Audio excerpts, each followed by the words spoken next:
Sir மிஸ்ஸை tsunami Premji நானதுல நான் வெளில வரதே இல்ல. ஆஹா நீயா போய்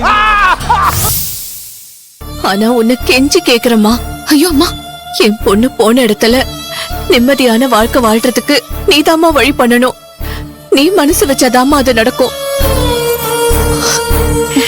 அவளை கைவிட்டுறாதம்மா. மகிழே, நீ மனசு மாறி ஆதியோட சேர்ந்துட மாட்டாளான்னு பாக்குறேன்.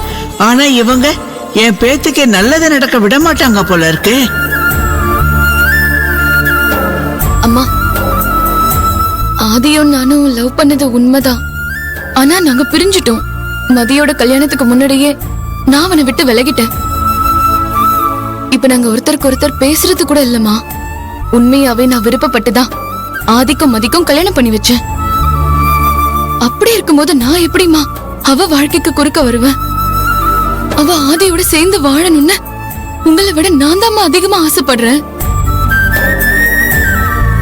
நாங்க உன்னை நம்புறோம்மா. ஆனா மதி அதை புரிஞ்சுக்க மாட்டேங்கிறாளே. உன்னையும் மாப்பிளையும் சேர்த்து வைக்கணும்னு அவ நினைக்கிறா.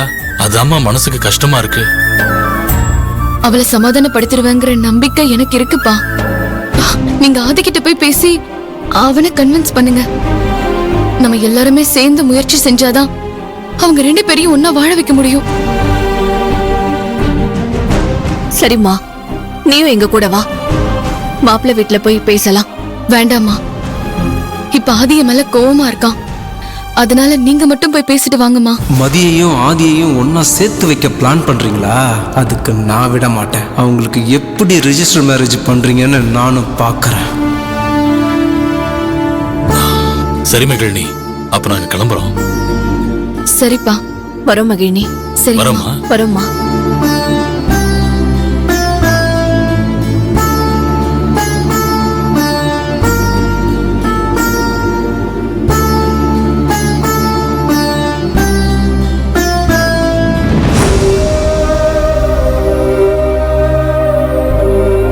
மகிழ்,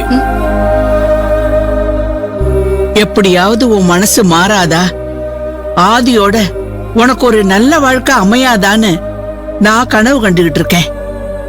வீடு தேடி வந்து என் கனவை கலைச்சிட்டு போறாங்க. பாட்டி, நான் எவ்வளவு நாளைக்கு இருக்க போறேன்னு எனக்கே தெரியாது பாட்டி. நான் எப்படி பாட்டி ஆதி கூட வாழ முடியும்? எனக்கு கேன்சர் இருக்குன்னு மதிக்கும் ஆதிக்கும் தெரிஞ்சா அவங்க தாங்க மாட்டாங்க பாட்டி. அவங்க வாழ்க்கை நிம்மதி இல்லாம போயிடும். அதுக்கப்புறம் ஆதி என்னைக்குமே மதி கூட சந்தோஷமா இருக்க மாட்டான். அவன் என்னையே நினைச்சுக்கிட்டு நொந்துருவான் பாட்டி. போதும் மகிழினி, உனக்கு கேன்சரே இல்ல, அது உனக்கு தெரியுமா?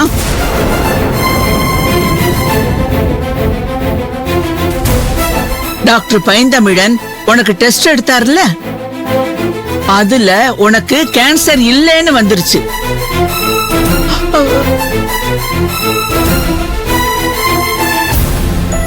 எதுக்கு பாட்டி போய் சொல்ற? இப்படி சொன்னா நான் மனசு மாறிடுவேன்னு நினைக்கிறியா? ஐயோ, அடி போடி பைத்தியம், நான் உண்மையைத்தான் சொல்றேன். அவர் நம்ம வீட்டுக்கே வந்து சொல்லிட்டு போனாரு. அவர் கொடுத்த ரிப்போர்ட்டை நீயே பாரு.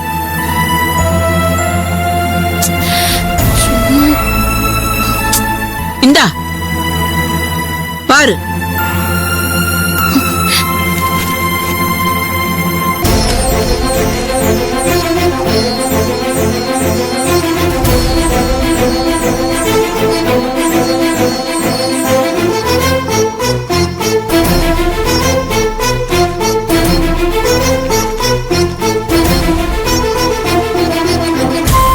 இன்னும் ஒரே ஒரு டெஸ்டுக்கான ரிப்போர்ட் மட்டும் வரணுமா?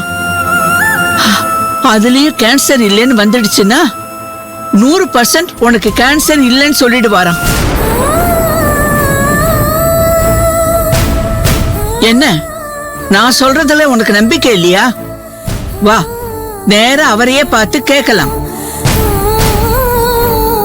என்ன யோசிக்கிற? இப்பவே வா, போலாம். வா.